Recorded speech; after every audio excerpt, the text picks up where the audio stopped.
कि महात्मा विदुर से धृतराष्ट्र ने पूछा कि वे कौन से लोग हैं जो उन्नति करना चाहते हैं लेकिन फिर भी उन्नति नहीं कर पाते हैं, उनकी क्या पहचान होती है। विदुर जी कहते हैं, खट दोषा पुरुषेणे हतव्याम भूत मिच्छता अतिनिद्रा तंद्रा भयम क्रोधम आलस्यम दीर्घ सूत्रता।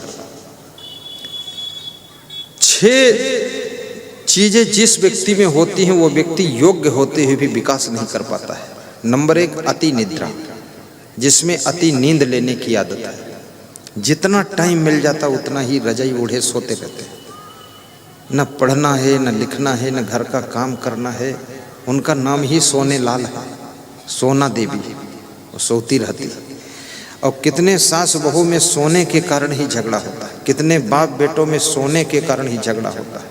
अंधाधुंध सोते हैं लोग, हाथी बेचकर सोते हैं, स्वयं हथनी बन जाते हैं, सोते रहते हैं। थोड़ा जागो भी।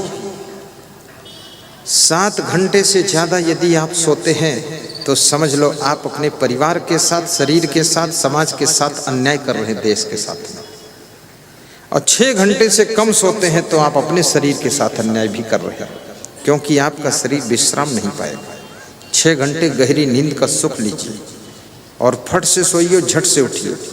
कितने लोग कहते हैं हमको नींद ही नहीं आती, बिस्तर पर सोता हूँ नींद नहीं आती। आंखें मूंद लेना चाहिए, हाथ पांव ढीले कर देना चाहिए। एक फार्मूला बता दूं, फट से नींद आएगी। आज बताऊं कि शिवपुर में आकर बताऊं? बोलो आज। इधर वाले कहते तो मत बताओ, बताऊं? फार्मूला है, शाम को पेट भर खाया न करो। अगर भूख नहीं है तो बिल्कुल मत खाया करो। सोने से आधा घंटे पहले से पानी मत पिया करो, बस। ज़्यादा से ज़्यादा आधा गिलास से कम थोड़ा दूध पी लिया करो। भोजन थोड़ा जल्दी कर लिया करो, कम खाया करो। शाम को बिल्कुल खाली पेट ही रहे, एक फार्मूला। दूसरा, जब सोया करो सोने के पहले सोच लिया करो कि ये मृत्यु लोक है, यहाँ सबकी मृत्यु हुई है। हमारे बाप मर गए, बाप के बाप के बाप के बाप मर गए, और सब मरते जा रहे हैं। जानवर मर गए, पंछी मर गए, गिजाई मर गई, केचुआ मर गए, कछुआ मर गए, घोड़ा हाथी मर गए, और सब रिश्तेदार मर गए। अब हमका मरे बचा, हम मरी। ये सोच लो कि मरना है, और मरने के बाद इस घर में आना भी नहीं है। पक्का नहीं इस घर में तुम्हारा जन्म होगा, दूसरे घर में होगा, दूसरे जिले में होगा, दूसरे प्रदेश में होगा। तो जब मरना ही है, सब छोड़ना ही है, ये भी पता नहीं कब मरना है। आज ही मर सकते हो, यहाँ से जाने के बाद मर सकते हो, तो इतनी चिंता, इतनी टेंशन क्यों लादे हो? आज छत्तीसगढ़ से हमारे पास में फ़ोन आया, मलपुरी के भक्त मुकेश साहू जी बोले पिताजी की मृत्यु सुबह हो गई गुरुदेव। हमने कहा बीमार थे? बोले बिल्कुल नहीं, स्वस्थ थे, हंसते थे, बोलते थे, बैठे थे, देहांत हो गया।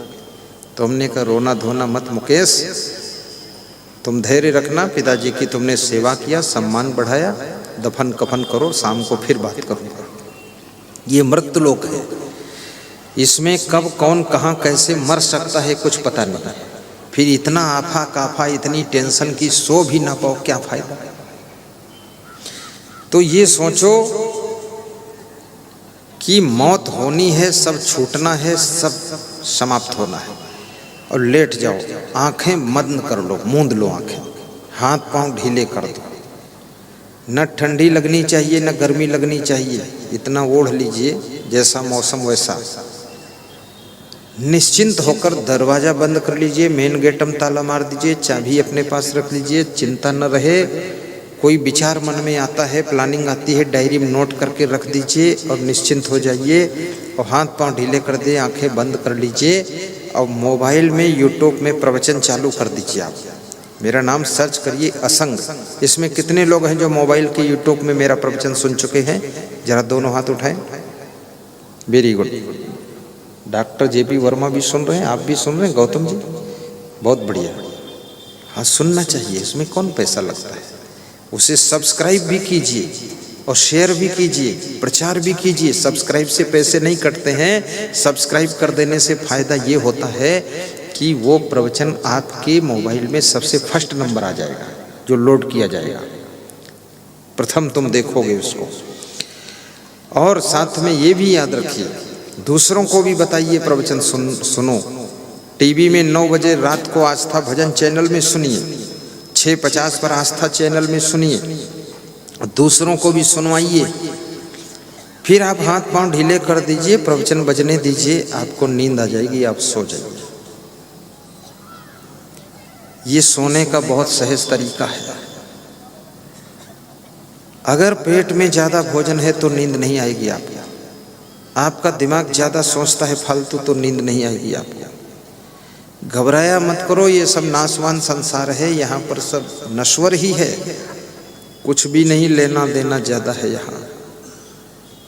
न जाने जिंदगी की किस गली में शाम हो जाए, इसलिए एक बार आपसे राम राम हो जाए।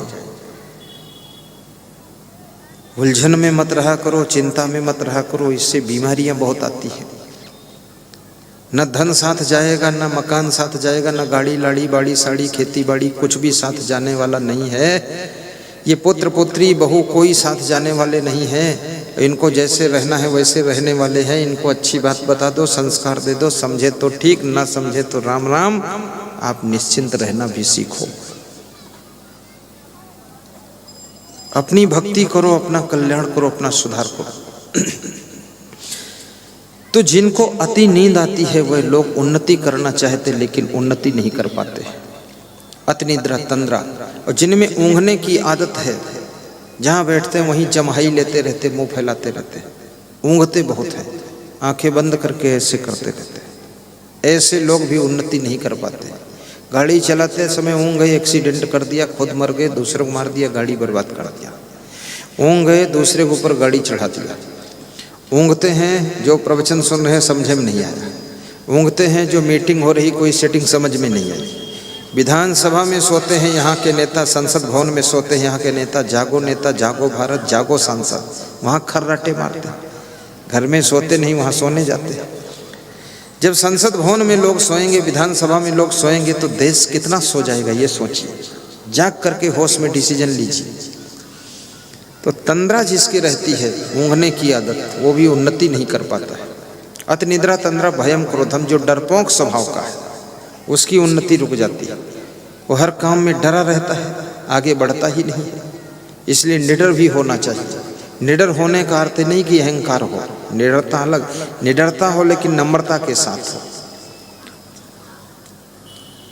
भयम क्रोधम, जो क्रोधी स्वभाव का है, जिसको गुस्सा बहुत आती है, उसकी उन्नति रुकती है।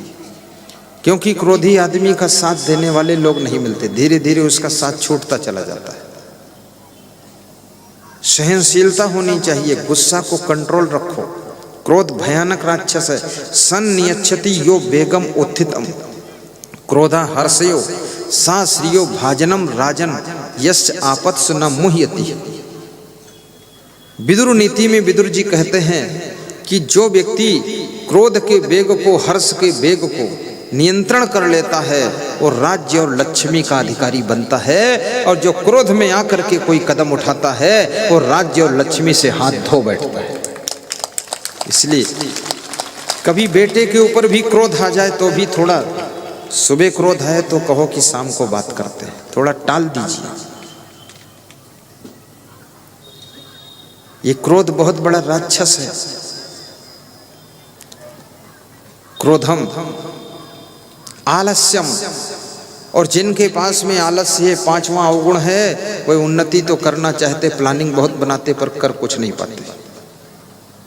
क्योंकि आलसी आदमी कभी एक कदम उठाता ही नहीं। इसलिए श्री राम शर्मा आचार्य ने कहा है कि आलस्य मनुष्य का सबसे निकटवर्ती शत्रु है। ये निकटवर्ती शत्रु है आलस्य। आप में गाड़ी चलाने का गुण है लेकिन आलस्य है, कैसे गाड़ी चला पाओगे? आपके अंदर सफाई करने का गुण है, आलसी हो कैसे सफाई करोगे? आपके अंदर प्रवचन करने का गुण है, आलसी हो, लेटे हो तो प्रवचन कैसे कर पाओगे? आपके अंदर बहुत सारे गुण भरे हैं लेकिन उन गुणों का प्रयोग आलस्य के कारण नहीं हो सकता है। इसलिए आलस्य मनुष्य को जीरो पर पहुंचा देता है। आलस्य को दूर करने वाला ही संसार में हीरो बनता है, वो जीरो नहीं बनता है। आलस्योपहता विद्या पर हस्ते गतम धनम अलग बीजम हतम क्षेत्रम हतम सैन्यम नायकम। आलसी की विद्या नष्ट हो जाती है, दूसरे के हाथ में गया हुआ धन नष्ट हो जाता है, कम बीज बोने से खेत नष्ट हो जाता है और सेनापति के बिना सेना नष्ट हो जाती है। इसलिए आलस्य को, दुकानदार को आलस्य हो दुकान ही नहीं खोल पाएगा। आलस्य आपको गरीब बनाता है, आलस्य आपका अपमान कराता है, आलस्य आपको साधारण बना देता है, आलस्य आपको दरिद्री बना देता है, आलस्य आपको कंगाल बना देता है, आलस्य आपको जीरो पर लाकर खड़ा कर देता है, आलस्य आपके मान सम्मान को भी खत्म करा देता है। परिश्रम का गुण ही आपको आगे बढ़ाने में मदद करता है। एक कौवे को लागी प्यास, उड़कर गया घड़े के पास, देखा घड़े में थोड़ा पानी, देख हुई उसको हैरानी, बड़ी दूर से लाया कंकड़, लगा डालने एक एक कर, ज्यों ज्यों कंकड़ पड़ता जाता त्यों त्यों पानी चढ़ता जाता। जब पानी ऊपर तक आया कौवा पीकर खो बगाया, मेहनत का फल है सुखदाई, पानी पीकर प्यास बुझाई। कौवा भी कंकड़ डालकर घड़े का पानी ऊपर ले आता है और पानी पीकर प्यास को बुझा लेता है। कौवा भी हमको सिखाता है परिश्रम करने से ही मनुष्य को तृप्ति और संतुष्टि प्राप्त होती है।